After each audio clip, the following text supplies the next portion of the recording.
मैं doctor Archana Khandelwal Bhilwara SMM government girls college Rajasthan से। मेरा आज का टॉपिक है इकोनॉमिक इम्पोर्टेंस ऑफ प्रोटोजोआ, जिसमें आज मैं हार्मफुल प्रोटोजोआ के बारे में आप लोगों को बताऊंगी। हार्मफुल प्रोटोजोआ भी कई तरह के होते हैं। सबसे पहले reduction in soil fertility. Harmful protozoa मृदा की उर्वरता को घटाने का काम करते हैं।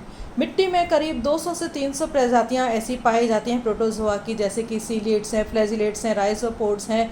ये जातियां मृदा में नाइट्रोजन स्थिरीकरण करने वाले जो बैक्टीरिया हैं उनका भक्षण करते हैं, और इस प्रकार इन जीवाणुओं की वजह से जो नाइट्रोजन फिक्सिंग बैक्टीरियाज हैं उनकी सक्रियता घट जाती है। अतः मृदा में नाइट्रेट्स की कमी हो जाती है, मीन्स मिट्टी की जो उर्वरता है वो कम हो जाती है। दूसरा है वाटर पॉल्यूशन।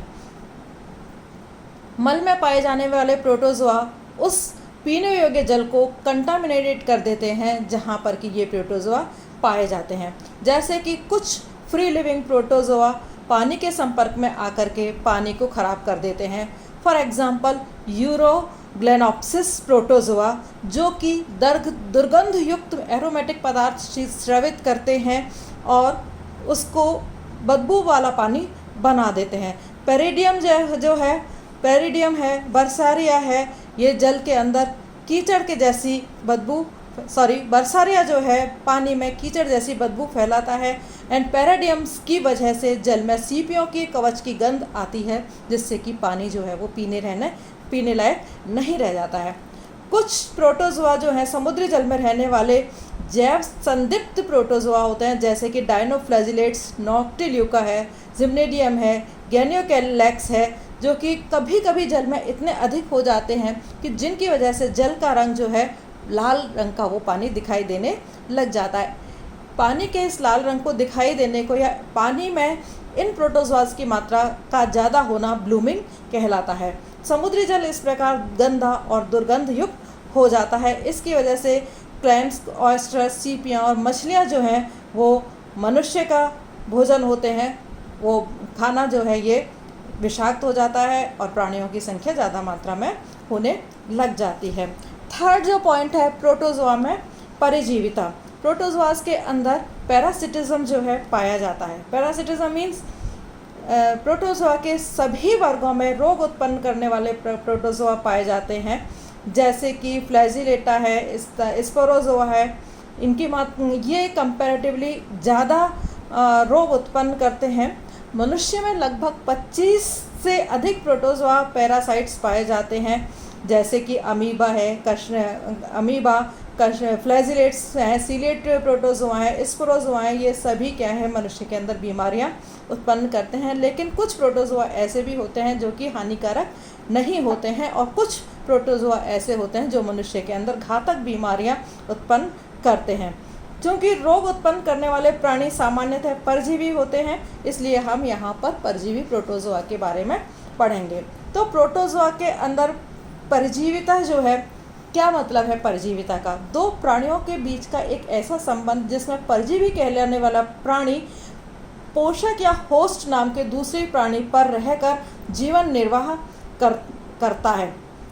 बाह्य जो पैरासिटिज्म है वो दो तरह की हो सकती है, एक्टोपैरासाइट और एंडोपैरासाइट। एक्टोपैरासाइट्स ऐसे प्रोटोजोआ जो किसी जीव के शरीर के ऊपर पाए जाते हैं, जैसे कि कैरोना हाइड्रा के ऊपर पाया जाने वाला पक्षमाभी बाह्य परजीवी है। इसी तरह से ओडीनियम जो है वो ओइकोप्लोरा जो कि यूरोकॉर्डेट्स होते हैं उनके ऊपर बाह्य परजीवी के रूप में पाया जाता है। इसी तरह से कुछ प्रोटोजोआ जो हैं वो एंडोपैरासाइट होते हैं, जो कि शरीर के अंदर पाए जाते हैं। शरीर के अंदर ह्यूमन बींग्स के अंदर भी पाए जा सकते हैं, एनिमल्स के अंदर भी पाए जा सकते हैं।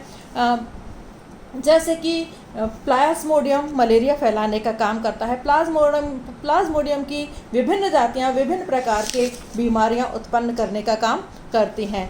एंड अमीबा ये इनकी भी अनेकों जातियां जो हैं पैरासाइट फॉर्म में रहती हैं और बीमारी उत्पन्न करने का काम करती हैं। लिशमैनिया, ट्रिपेनोसोमा ये सब एंडोपैरासाइट हैं जो कि एनिमल्स के अंदर बीमारी उत्पन्न करने का काम करते हैं।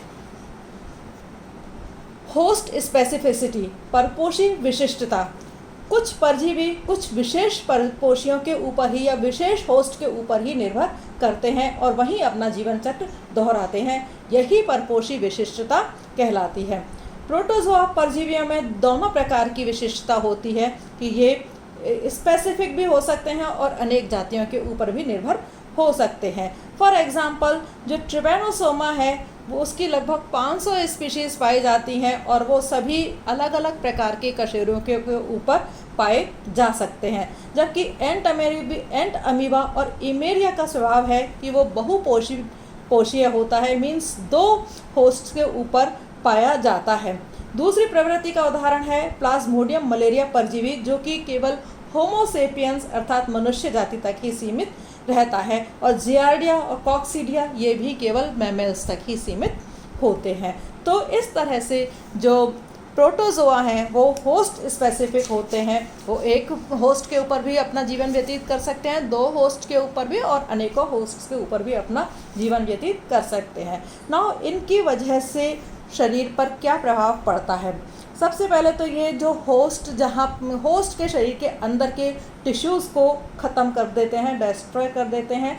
दूसरा, होस्ट के शरीर के अंदर की जो लिम्फ ग्लैंड्स होती हैं, जो स्प्लीन होते हैं, लीवर में पहुंचकर परजीवी जो हैं इन अंगों को ख़त्म कर देते हैं, इनके अंदर विकार उत्पन्न कर देते हैं, जिससे होस्ट के शरीर के अंदर अल्सर बन जाता है। कुछ पैरासाइट्स जो हैं, प्रोटोजोन पैरासाइट जो हैं वो टॉक्सिन्स का सीक्रेशन करते हैं, जिससे कि होस्ट जो है वो बीमार हो जाता है। कई बार पैरासिटिक प्रोटोजोन्स जो हैं बॉडी के अंदर पहुंच करके बैलेंस कर लेते हैं बॉडी के अंदर जा कर के, और उनके अगेंस्ट में शरीर के अंदर एंटीबॉडीज़ का निर्माण हो जाता है, और ये एंटीबॉडीज़ की वजह से कई बार ये जो है उनके अंदर इम्यूनिटी जो है, एनिमल्स के अंदर इम्यूनिटी डेवलप हो जाती है। Infection and universality of disease, संक्रमण एवं रोगों की व्यापकता।